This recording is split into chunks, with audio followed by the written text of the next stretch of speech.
Hi, boys and girls. I hope that you are listening to this book because a lot of you started it when we were reading it before we got taken out of school. And so, Hatchet, you've got to be following along to know what's going on. So anyway, we are on chapter 19, and I'm kind of anxious to get in there and finish it. So let's see how much we can get done. Chapter 19. Treasure. Unbelievable riches. He could not believe the contents of the survival pack. Now, remember what he's done is he's built a raft and he's gone over to the plane and he's gone inside, and it's been kind of creepy. However, he got the survival pack, and so now he's going to look in it. The night before, he was so numb with exhaustion he couldn't do anything but sleep. All day in the water had tired him so much that in the end he had fallen asleep sitting against his shelter wall, oblivious even to the mosquitoes, to the night, to anything. But with false gray dawn, he had awakened instantly and began to dig in the pack to find amazing, wonderful things. There was a sleeping bag, which he hung to dry over his shelter roof on the outside, and a foam sleeping pad, an aluminum cook set with 4 little pots and 2 frying pans. It actually even had a fork and a knife and a spoon.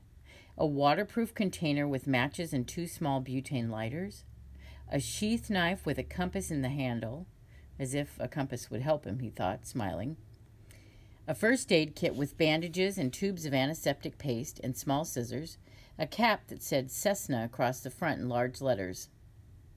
Why a cap? He wondered. It was adjustable and he put it on immediately. A fishing kit with 4 coils of line, a dozen small lures, and hooks and sinkers. Incredible wealth. It was like all the holidays in the world, all the birthdays there were. He sat in the sun by the doorway where he had dropped the night before and pulled all the presents, as he thought of them, out one at a time to examine them, turn them in the light, touch them, and feel them with his hands and his eyes. Something that at first puzzled him. He pulled out what seemed to be a broken-off, bulky stock of a rifle, and he was going to put it aside, thinking it might be for something else in the pack, when he shook it and it rattled. After working at it a moment, he found the butt of the stock came off, and inside there was a barrel and magazine and action assembly with a clip and a full box of 50 shells. It was a .22 survival rifle. He had seen one once in the sporting goods store where he went for bike parts. And the barrel screwed onto the stock. He had never owned a rifle and never fired one, but he had seen them on television, of course, and after a few moments figured out how to put it together by screwing the action onto the stock and how to load it and put the clip full of bullets into the action. I'm not sure that I understand any of that. Some of you probably do, though. It was a strange feeling holding the rifle. It somehow removed him from everything around him. Without the rifle, he had to fit in, to be part of it all, to understand it and use it, the woods, all of it. With the rifle, suddenly, he didn't have to know, he didn't have to be afraid or understand. He didn't have to get close to a fool bird to kill it. He didn't have to know how it would stand if he didn't look at it and moved off to the side. The rifle changed him the minute he picked it up, and he wasn't sure he liked the change very much. He set it aside, leaning it carefully against the wall. He could deal with that feeling later. The fire was out, and he used a butane lighter and a piece of birch bark with small twigs to get another one started, marveling at how easy it was, but feeling again that the lighter somehow removed him from where he was, what he had to know. With a ready flame, he didn't have to know how to make a spark nest or how to feed the new flames to make them grow. As with the rifle, he wasn't sure he liked the change. You know, I'm going to stop there for just a second, because up till now, it's just been him figuring out how to do it on his own, and now all of a sudden, he's kind of being taken out of that equation because now he's got some things that he doesn't have to try as hard. And yet, he's still in the wilderness, so he kind of does. Anyway, up and down, he thought. The pack was wonderful, but it gave him up and down feelings. Sorry, my hand was falling asleep. With the fire going and sending up black smoke and a steady roar from pitch-smelling chunk he turned once more to the pack. Rummaging through the food packets, he hadn't brought them out yet because he wanted to save them until last and glory in them. He came up with a small electronic device completely encased in a plastic bag. At first, he thought it was a radio or a cassette player, and he had a surge of hope because he missed music, missed sound, missed hearing another voice. But when he opened the plastic and took the thing out and turned it over, he could see that it wasn't a receiver at all. There was a coil of wire held together on the side by tape, and it sprung into a 3-foot-long antenna when he took the tape off. No speaker, no lights, just a small switch at the top, and on the bottom, he finally found, in small print, emergency transmitter. That was it. He turned the switch back and forth a few times, but nothing happened. He couldn't even hear static, so, as with the rifle, he set it against the wall and went back to the bag. It was probably ruined in the crash, he thought. 2 bars of soap. He had bathed regularly in the lake, but not with soap, and he thought how wonderful it would be to wash his hair. Thick with grime and smoke dirt, and frizzed by wind and sun, and matted with fish and foolbird grease, his hair had grown and stuck and tangled and grown until it was a clumped mess on his head. He could use the scissors from the first aid kit to cut it off, and then wash it with soap. And then, finally, the food. It was all freeze-dried and in such quantity that he thought, with this, I could live forever. Package after package he took out. Beef dinner with potatoes, cheese and noodle dinners, chicken dinners, egg and potato breakfasts, fruit mixes, drink mixes, dessert mixes, more dinners and breakfasts that he could count easily. Dozens and dozens of them, all packed in waterproof bags, all in perfect shape, and when he had them all out and laid against the wall in stacks, he couldn't stand it, and he went through them again. If I'm careful, he thought, they'll last as long as I need them to last. If I'm careful...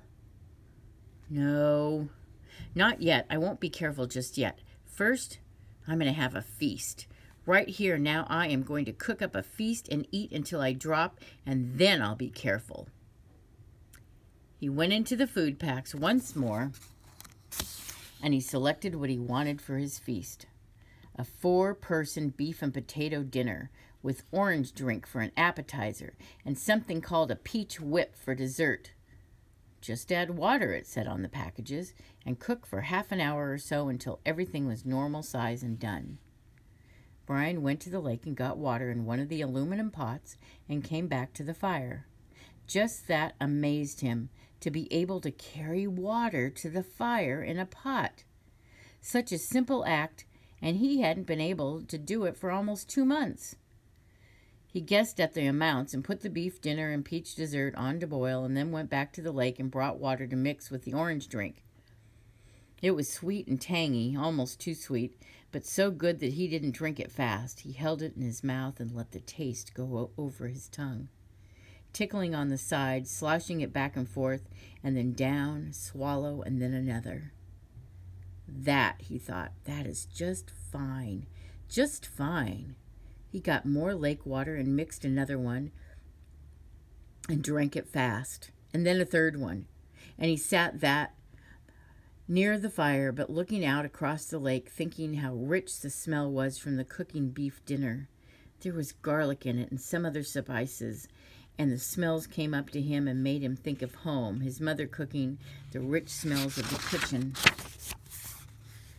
And at that precise instant, with his mind full of home and the smell from the food filling him, the plane appeared. He had only a moment of warning. There was a tiny drone, but as before, it didn't register, and then suddenly, roaring over his head low and in back of the ridge, a bush plane with floats fairly exploded into his life, Then it passed directly over him, very low, tipped a wing sharply over the tail of the crash plane in the lake. Oh my God, I'm getting so excited. It cut power and glided down the long part of the eye of the lake, or the L of the lake, and then turned. Oh my God, I'm almost going to cry. And then turned and glided back, touching the water gently once, twice, and settling with a spray to taxi and stop, with its floats gently bumping the beach in front of Brian's shelter. He had not moved. It had all happened so fast that he hadn't moved. He sat with the pot of orange drink still in his hand, staring at the plane, not quite understanding it yet, not quite knowing yet that it was over. The pilot cut the engine, opened the door, and got out, balanced and stepped forward on the float to hop onto the sand without getting his feet wet. He was wearing sunglasses, and he took them off to stare at Brian. I heard your emergency transmitter, and then I saw the plane when I came over. He trailed off, cocked his head, studying Brian. Damn, you're him, aren't you? You're that kid. They quit looking a month, no, almost 2 months ago. You're him, aren't you? You're that kid.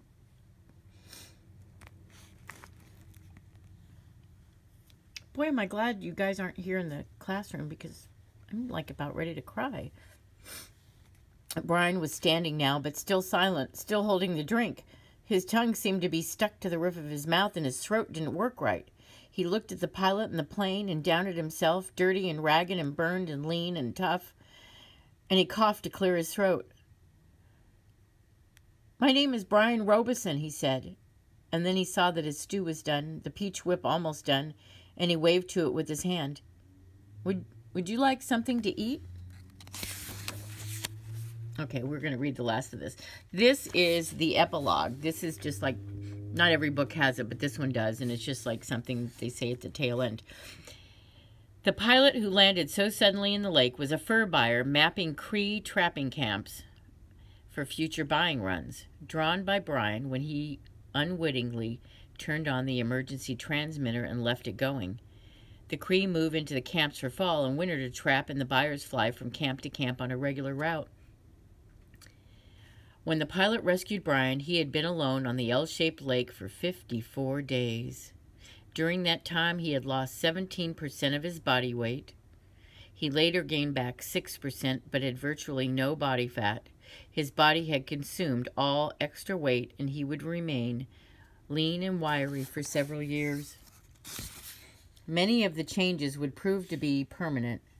Brian had gained immensely in his ability to observe what was happening and react to it, that would last him all his life. He had become more thoughtful as well, and from that time on, he would think slowly about something before speaking. Food, all food, even food he didn't like, never lost its wonder for him. For years after his rescue, he would find himself stopping in grocery stores to just stare at the aisles of food, marveling at the quantity and the variety. There were many questions in his mind about what he had seen and known, and he worked at research when he got back, identifying the game and berries. Gut cherries were termed choke cherries and made good jelly. The nut bushes where the fool birds hid were hazelnut bushes. The two kinds of rabbits were snowshoes and cottontails. The fool birds were ruffed grouse, also called fool hens by trappers for their stupidity. Aww. The small food fish were bluegills, sunfish, and perch. The turtle eggs were laid by a snapping turtle, as he had thought. The wolves were timber wolves, which are not known to attack or bother people. And the moose was a moose. There were also the dreams. He had many dreams about the lake after he was rescued. The Canadian government sent a team in to recover the body of the pilot, and they took reporters who naturally took pictures and film of the whole campsite, the shelter, all of it. For a brief time, the press made much of Brian, and he was interviewed for several networks, but the furor died within a few months. A writer showed up who wanted to do a book on the complete adventure, as he called it. But he turned out to be a dreamer, and it all came to nothing but talk. Still, Brian was given copies of the pictures and tape, and looking at them seemed to trigger the dreams. They were not nightmares. None of them were frightening, but he would awaken at times with them.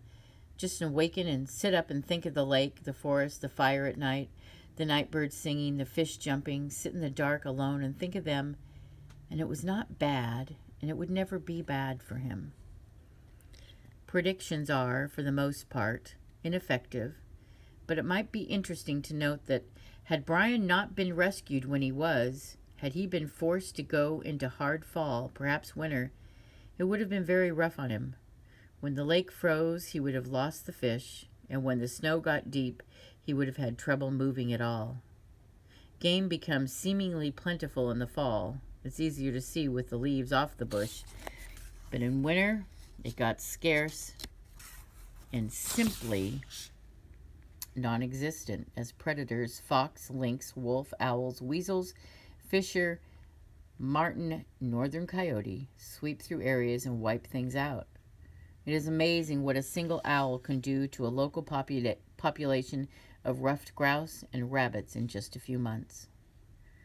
After the initial surprise and happiness from his parents at his being alive, for a week it looked as if they might actually get back together, and things rapidly went back to normal.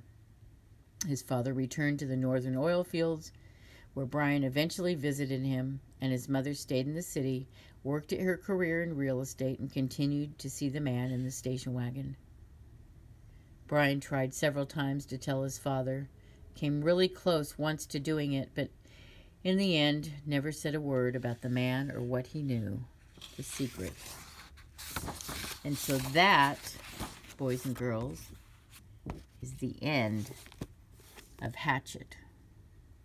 So, we're done with this book. But when Gary Paulson finished this book and people read it, he got piles, he said hundreds of letters, people wanting to know, well, what would happen? And so he wrote a couple of books. I think one of them is The River, and I don't have them right in front of me. And so he wrote a couple different endings of what would happen to Brian. And so I think after this, I'm going to start one of those. I think it's going to be The River, but I'm not positive yet. All right, boys and girls, I hope you enjoyed it, and I wish you would, let me know somehow. I don't know how you could let me know, but anyway, let me know. Okay, bye.